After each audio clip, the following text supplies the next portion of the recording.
दोस्तों, आज की कहानी आदिल अंसारी की है। आदिल हैदराबाद में अपने 2 मंजिले मकान में अपने बेटे अरमान और अपनी बीवी के साथ रहता था। किसी आम परिवार की तरह इन लोगों का भी दिन हर दिन वैसे ही बीतता था। इन्हें भूत प्रेतों में कोई खास विश्वास नहीं था, पर ये आस्तिक थे। इन्हें भगवानों में बहुत विश्वास था। इसी तरह आदिल को कुछ दिनों का आराम मिला था। आदिल अब इसे अपने परिवार के साथ बिताना चाहता था।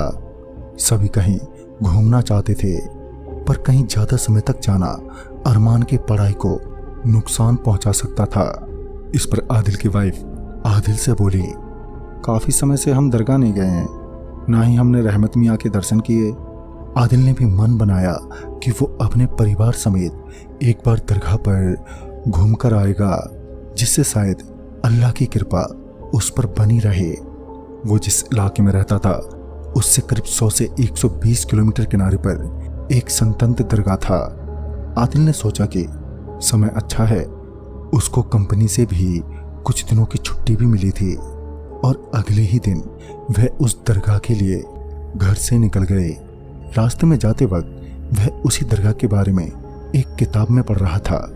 उस दरगाह के बारे में काफी सारी बातें लिखी थी और काफी सारी कहानियां भी बताई गई थी। कई सारी बातें उसमें उस जगह के काली शक्तियों से भरी होने की लिखी थी। यहाँ तक कि कई लोगों ने अपनी असल घटनाएं भी वहां पर महसूस की थी, वो भी उसमें लिखी हुई थी। पर यह सब पढ़कर आदिल को कोई फर्क नहीं पड़ा। उसने सोचा कि यह उस जगह को प्रचलित करने के लिए बनाया गया होगा। आदिल का फैसला नहीं बदला और वह उस दरगाह पर जाकर एक बार देखना ही चाहता था। फिर अगले कुछ घंटे बाद वह लोग उस दरगाह पर पहुंच गए और उस दरगाह से आधा किलोमीटर पहले ही उस गाड़ी वाले ने अपनी गाड़ी रोक दी। उसने कहा, भाई साहब, इससे आगे हमारी गाड़ी नहीं जा पाएगी, क्योंकि इससे आगे शोर शराबों पर पाबंदी है। यहाँ से आपको पैदल ही जाना पड़ेगा। यहाँ आने वाले मुसाफिर खाली पैरी दरगाह जाते हैं। आदिल ने कहा, क्यों, ऐसा क्या है यहाँ पर? उस गाड़ी वाले ने कहा, यहाँ से दरगाह के अंतराल पर जिन और प्रेतों का अड्डा है। फिर आदिल ने उससे कहा, किसने बोली तुम्हें ये बात? इससे पहले कि वो गाड़ी वाला कुछ कहता या फिर बताता, आदिल बोल पड़ा, देखो यार, क्या तुमने कभी खुद महसूस किया है इन काली शक्तियों को? तुम्हें भी जरूर किसी ने बताया ही होगा और इसी तरह अंधविश्वास बढ़ता है। खैर छोड़ो, अगर तुम्हें नहीं जाना तो तुम वापस मुड़ सकते हो। अब यहाँ कुछ ही दूर तो है और दरगाह जाना हमारी आस्था है। आदिल अपने परिवार को लेकर उस दरगाह की तरफ चल पड़ा। दरगाह तक का रास्ता बहुत ही सुंदर था। दोनों तरफ बड़े बड़े पेड़ एक दूसरे को छूते हुए लगे हुए थे। रास्ते पर सफेद फूलों की मानो बारिश सी हो रही थी और एकदम सीधे में वो दरगाह दिखाई पड़ रहा था। पर वो दरगाह दूर से ही बंजर लग रहा था। यह दृश्य देखने में ऐसा व्यतीत हो रहा था कि किसी रंग बिरंगी तस्वीर में कोई बेरंग सी चीज मिला दी गई हो। वह दरगाह काफी समय से बंद पड़ा हुआ था। अभी लगभग उस दरगाह को बंद हुए 70 साल हो गए थे। किसी एक कारण की वजह से इस दरगाह को बंद कर देना पड़ा था।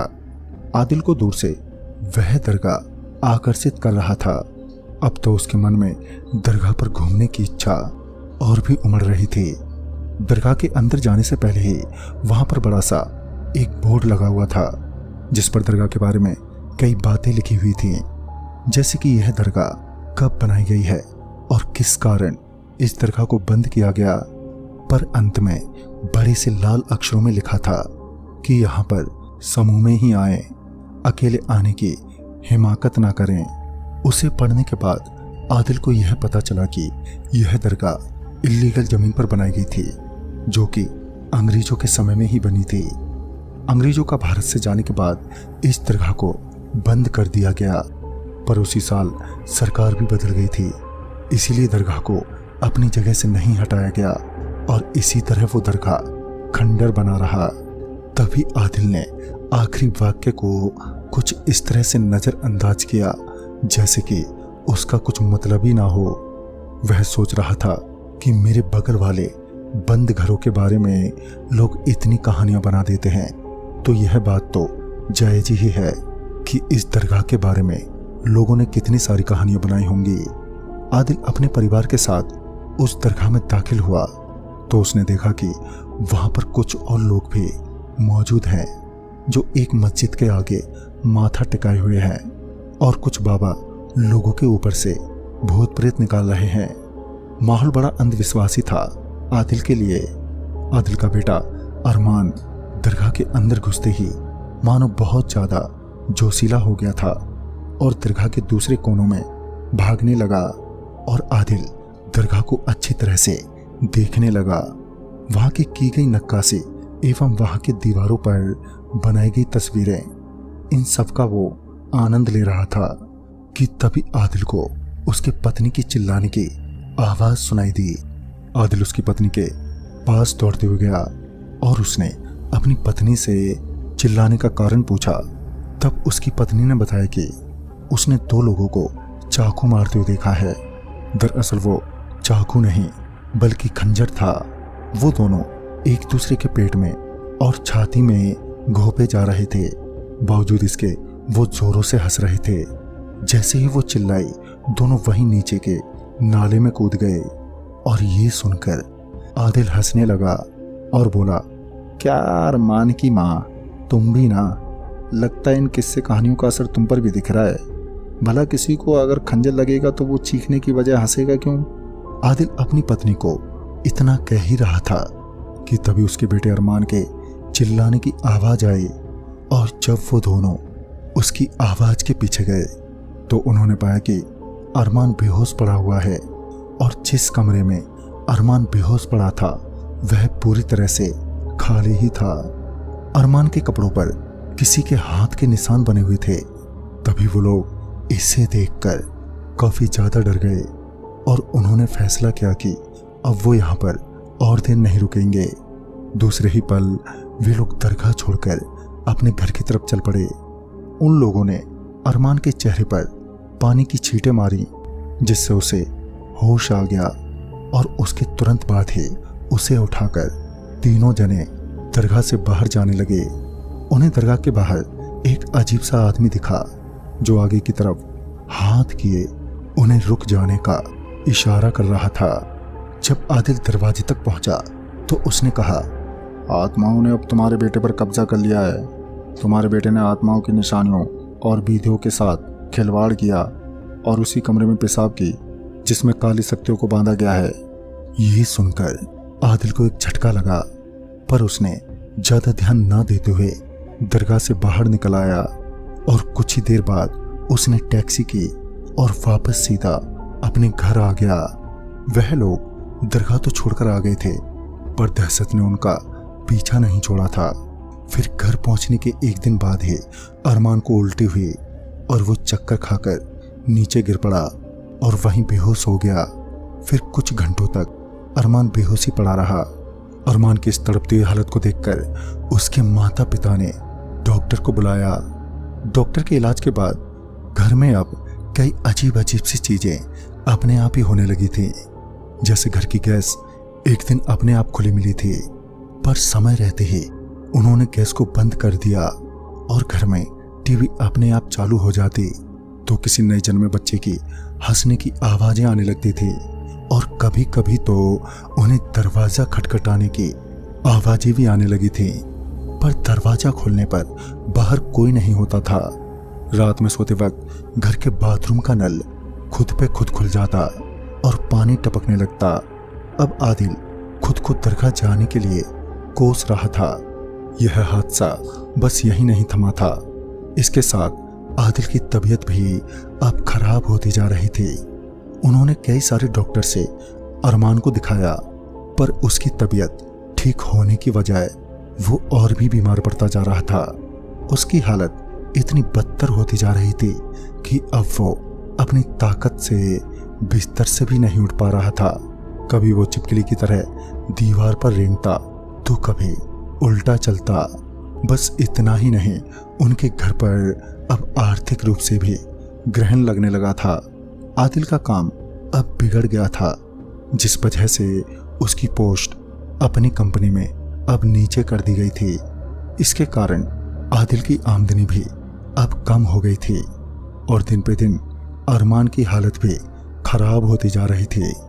एक दिन जब वो सुबह के वक्त अरमान को देखने उसके कमरे में गया, तब जो उन्होंने देखा वह उनके लिए उनकी जिंदगी का सबसे खौफनाक पलों में से एक था। उन्होंने देखा कि अरमान अब बहुत पतला लग रहा है और दिन पे दिन वो और भी पतला होते जा रहा है, जैसे उसका शरीर गल रहा हो। आदिल ने अब तक सारे डॉक्टरों की सहायता ले ली थी, पर सब कुछ ढाक के 3 पत्ते जैसा ही था। पर आदिल अब इसे और बर्दाश्त नहीं कर पा रहा था। उसके सब्र ने अब जवाब दे दिया था। उसे पूरा यकीन था कि ये सब कुछ उस दरगाह में खिलवाड़ करने का अंजाम है, और अगर कहानी वहीं से शुरू हुई है तो खत्म भी वहीं होगी। फिर एक बार आदिल अपनी पत्नी समेत उसी दरगाह पर जा पहुंचा। वहां पर पहुंचकर नजारा कुछ पहले जैसा ही था। वहां एक मौलवी साहब एक कोने में सिर झुकाए कुछ पढ़ रहे थे।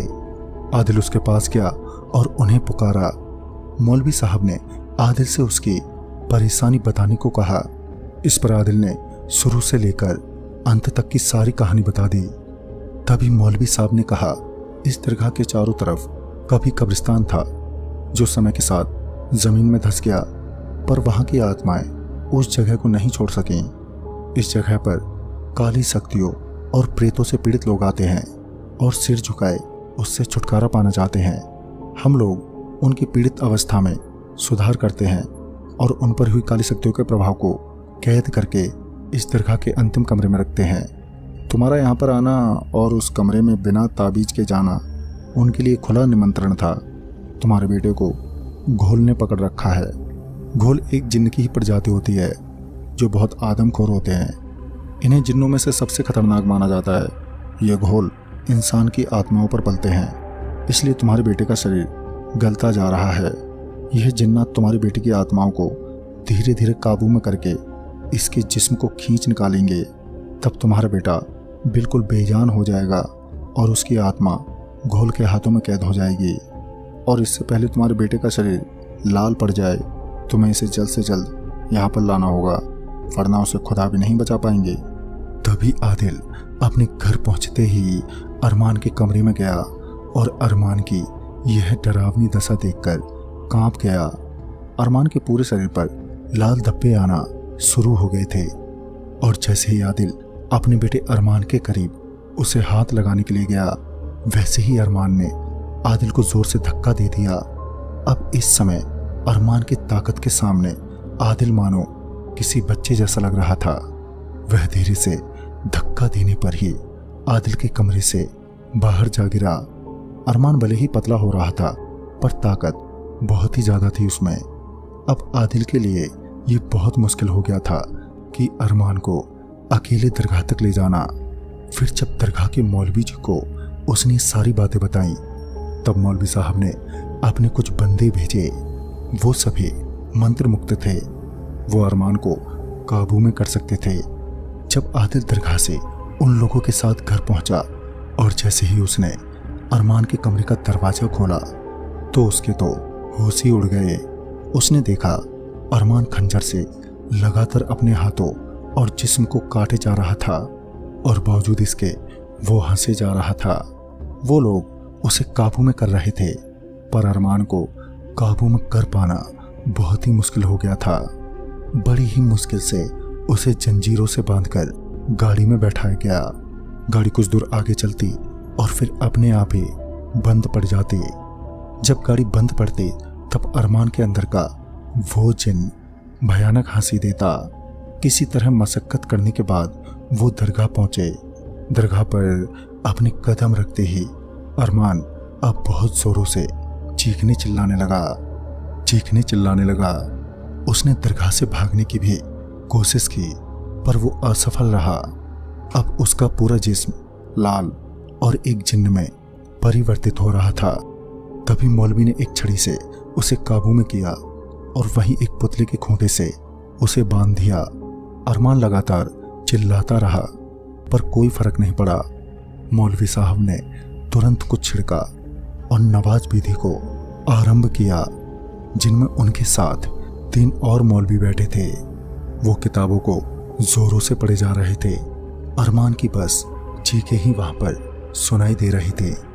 पूरी नमाज विधि के खत्म होने के साथ ही मौलवी ने फिर से एक छड़ी को अरमान के मुंह में घुसाया और एक झटके से उसे बाहर खींच लिया और अपने एक बक्से में उस छड़ी को बंद करके उसी कमरे में ले गए और उसे जंजीरों से कसकर बांध दिया गया। अब अरमान वहीं पर बेहोश पड़ा था। उसे जंजीरों से आजाद किया गया और कुछ समय बाद उसे होश आ गया। उसे अब पहले बीता हुआ कुछ भी याद नहीं था। उसके अम्मी अब्बू ने उसे तुरंत ही गले लगा लिया और मौलवी के पैर छूते चले गए। फिर उनकी कभी हिमाकत नहीं हुई ऐसा कुछ करने की और आज भी उन्हें उस लम्हों का खौफ रहता है। तो दोस्तों, इस कहानी में बस